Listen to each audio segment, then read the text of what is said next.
Hello students, welcome on my YouTube channel burn all science and this is me Gyanu Modi. तो चलिए आज एक numerical और देखते हैं। पोटेंशियल एनर्जी पे बेस्ड, स्प्रिंग पोटेंशियल एनर्जी पे बेस्ड एक और प्रॉब्लम को देखते हैं हम लोग।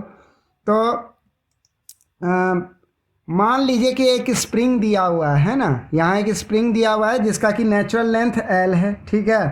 और ये स्प्रिंग के दोनों एंड पर क्या है, इस स्प्रिंग के दोनों एंड पर, इस स्प्रिंग के दोनों एंड पर जो है ब्लॉक ई है और ब्लॉक जी है। यहाँ की ब्लॉक ई जो है वह फिक्स्ड है और ब्लॉक जी क्या है, वह मूवेबल है, ठीक है।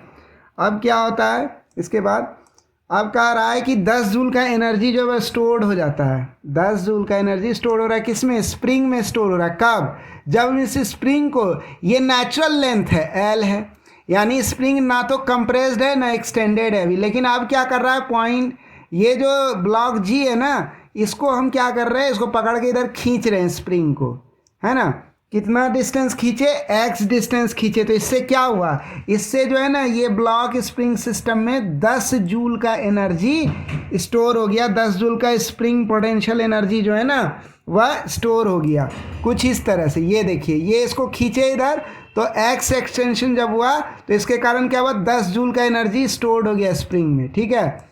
अब क्वेश्चन में कह रहा है कि अब स्प्रिंग को फर्दर और x डिस्टेंस खींचे हम पॉइंट B से, यानी अभी हमारा स्प्रिंग यहाँ इस पॉइंट B पर, अब यहाँ से और x डिस्टेंस खींचे, है ना।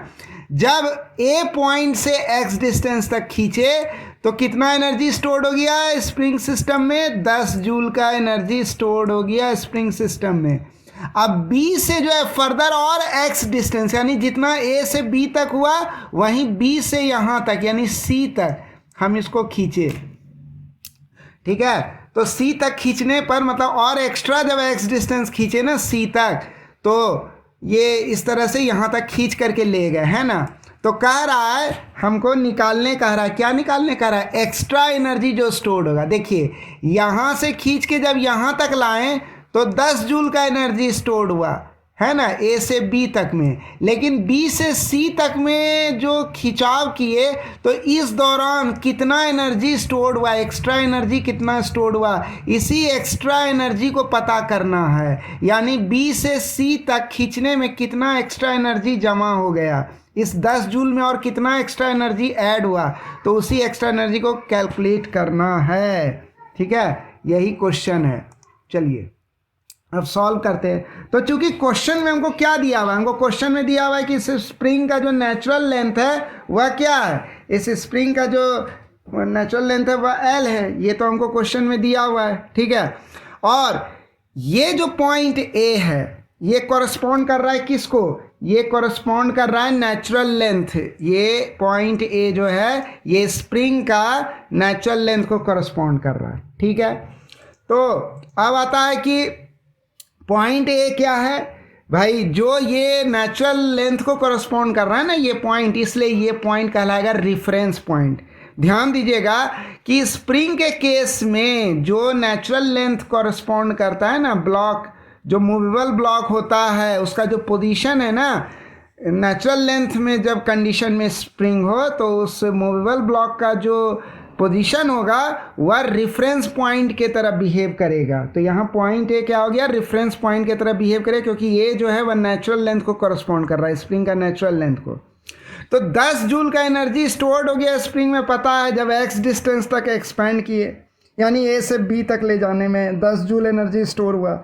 और तो मान लीजिए कि स्प्रिंग पोटेंशियल एनर्जी जो स्टोर होगा स्प्रिंग में, जब उसको x डिस्टेंस तक एक्सटेंड करेंगे, कहाँ से कहाँ तक, A से B तक जब स्प्रिंग को खींचेंगे तो ये जो एनर्जी स्टोर्ड होगा इसमें वह मान लीजिए UB है। मतलब इस ब्लॉक को, G ब्लॉक को B पॉइंट तक खींचने में जो एनर्जी स्टोर्ड हुआ मान लीजिए वह UB से डिनोट कर रहे हैं। Potential energy, spring potential energy UB से डिनोट करते, UB क्या हो जाएगा, UB 10 जूल हो जाएगा। यही तो क्वेश्चन में दिया हुआ है ना, UB हो गया 10 जूल।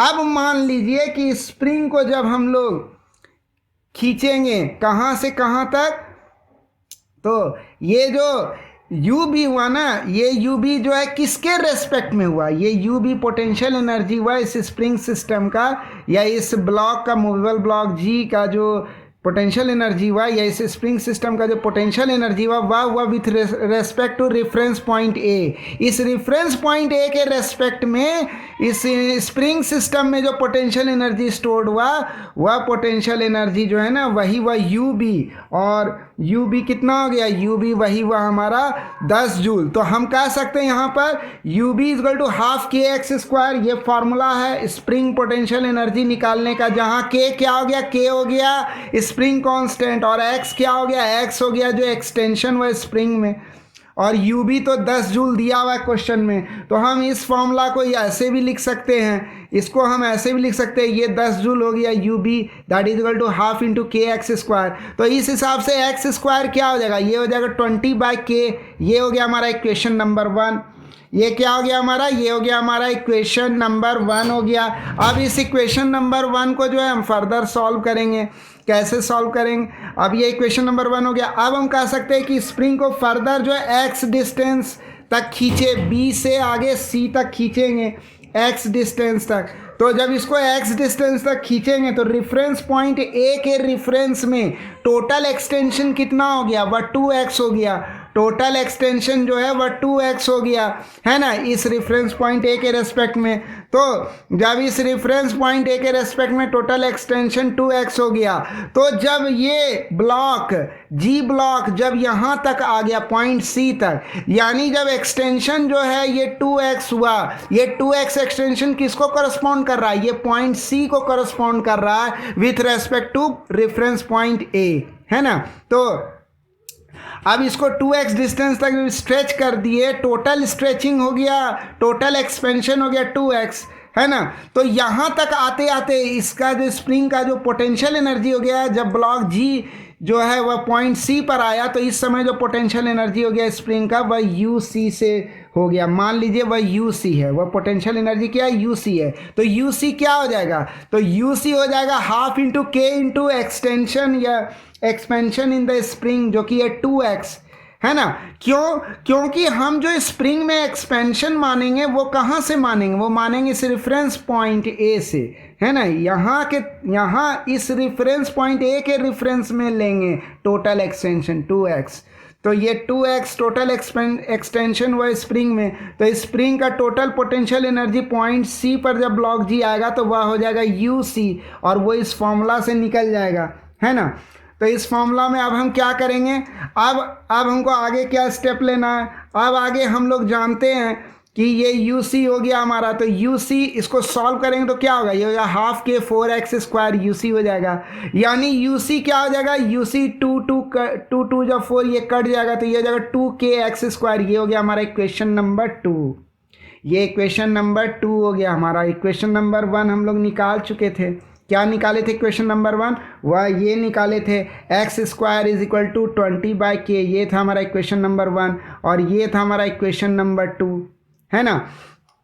तो कह रहा है कि इक्वेशन नंबर 1 से हम लोग क्या करेंगे, एक्स स्क्वायर का वैल्यू उठाएंगे। एक्स स्क्वायर का वैल्यू क्या है, 20/k है, और इसको कहाँ फिट करेंगे, इसको जो हम लोग इक्वेशन नंबर 2 में यहाँ पर फिट कर देंगे एक्स के जगह, है ना। सॉरी, एक्स स्क्वायर के जगह यहाँ फिट कर देंगे, सॉरी यहाँ एक्स स्क्वायर के जगह फिट कर देंगे 20/k को। तो जब 20/k को हम लोग एक्स स्क्वायर के जगह फिट कर देंगे तो ये क्या हो जाएगा, एक्स स्क्वायर के जगह हम लोग लिख सकते हैं 20/k, और ये हो गया 2k, ये हो गया यू सी, है ना। यू सी क्या हो गया, potential energy of the spring system जब ब्लॉक जी जो है वह पॉइंट सी पर आया तब, यानी 2x एक्सटेंशन जब हुआ रेफरेंस पॉइंट ए के रेस्पेक्ट में। तो यू सी क्या निकल जाएगा हमारा, ये निकल जाएगा हमारा 40 जूल एनर्जी हो गया यू सी का। तो यू भी हम लोग क्या निकाले थे, जब खींचे उसको एक्स एक्सटेंशन दिए स्प्रिंग में रेफरेंस पॉइंट ए के रेस्पेक्ट में, तो 10 जूल का एनर्जी स्टोर्ड हो गया, क्वेश्चन में दिया हुआ है। और अभी हम लोग निकाल चुके हैं कि पॉइंट सी तक लाने में, यानी कि टोटल 2x एक्सटेंशन करने में with respect to reference point A, total energy जो स्टोर्ड होगा स्प्रिंग में पॉइंट सी तक आते आते वह होगा 40 जूल का एनर्जी टोटल स्टोर हो जाएगा स्प्रिंग सिस्टम में। और बी पॉइंट तक टोटल एनर्जी कितना स्टोर होगा स्प्रिंग सिस्टम में, 10 जूल का। तो इस हिसाब से हम कह सकते हैं, देखिए यहाँ जब था तो कोई पोटेंशियल एनर्जी स्टोर नहीं था, क्योंकि ये रेफरेंस पॉइंट था, क्योंकि ये नेचुरल लेंथ को करस्पॉन्ड करा स्प्रिंग को। जब एक्स एक्सटेंशन हुआ तो इस पॉइंट पर कितना टोटल एनर्जी स्प्रिंग सिस्टम में जमा हो गया, 10 जूल जमा हो गया। और जब इस पॉइंट पर आया ब्लॉक जी, यानी टोटल एक्सटेंशन जब 2x हो गया, तो इस पॉइंट सी पर जो एनर्जी हो गया वह कितना जमा हो गया, 40 जूल का टोटल एनर्जी जमा हो गया, है ना, स्प्रिंग सिस्टम में। ठीक है, तो अब हमको पता करना है कि B से C तक आने में कितना एक्स्ट्रा पोटेंशियल एनर्जी जमा हुआ, मतलब 10 जूल से और कितना ज़्यादा जमा हुआ। तो बहुत आसान है, यानी डेल्टा UBC निकालना है, यानी यही वह एक्स्ट्रा पोटेंशियल एनर्जी जो कि B से C तक में जमा हुआ। तो वह हो गया, उसके लिए हम क्या करेंगे, UC यानी कि C पॉइंट पर जो टोटल पोटेंशियल एनर्जी है स्प्रिंग में, उसमें घटाएंगे B पॉइंट पर जो टोटल पोटेंशियल एनर्जी है स्प्रिंग में। तो कितना है वह, C पॉइंट पर जो स्प्रिंग में टोटल पोटेंशियल एनर्जी है 40 जूल है, और B पॉइंट पर जो स्प्रिंग सिस्टम में टोटल पोटेंशियल एनर्जी है वह 10 जूल है। तो दोनों का डिफरेंस निकालने पर हमको पता चल जाएगा कि कितना एक्स्ट्रा पोटेंशियल एनर्जी यानी डेल्टा UBC जमा है इस स्प्रिंग सिस्टम में जब B से C तक खींचा गया, है ना। तो ये कितना निकलेगा, अब हमको ये निकला हमको 30 जूल। और इस प्रकार ये प्रॉब्लम क्या हुआ, सॉल्व हो गया। यानी ये जो स्प्रिंग सिस्टम में एक्स्ट्रा जो पोटेंशियल एनर्जी जमा हुआ B से C तक खींचने में, वह हो गया 30 जूल का एनर्जी जो है जमा हो गया, है ना। तो ये प्रॉब्लम था, और हमको लगता है कि ये आप लोग को ये प्रॉब्लम से समझ में आ गया, अच्छे से आप लोग क्लियर हो पाए कि 30 जूल वह एक्स्ट्रा एनर्जी जो स्टोर्ड होगा स्प्रिंग और ब्लॉक सिस्टम में जब स्प्रिंग को एक्सपेंड करेंगे 2x डिस्टेंस तक। और इस प्रकार ये प्रॉब्लम हम लोग सॉल्व कर लिए। तो आज के लिए इतना ही। मुझे पूरी उम्मीद है आपको ये वीडियो अच्छा लगा होगा, और अच्छा लगा तो शेयर कीजिए, ज़्यादा से ज़्यादा लोगों तक ये वीडियो पहुँचे, उनको हेल्प मिले। और हमारे इस प्यारे से यूट्यूब चैनल बर्नौल साइंस को सब्सक्राइब कीजिए, हमारे वीडियो को लाइक कीजिए, बेल आइकन को प्रेस कीजिए, और क्या, बस इतना ही। सो मिलते हैं अगले वीडियो में। Thanks for watching the video.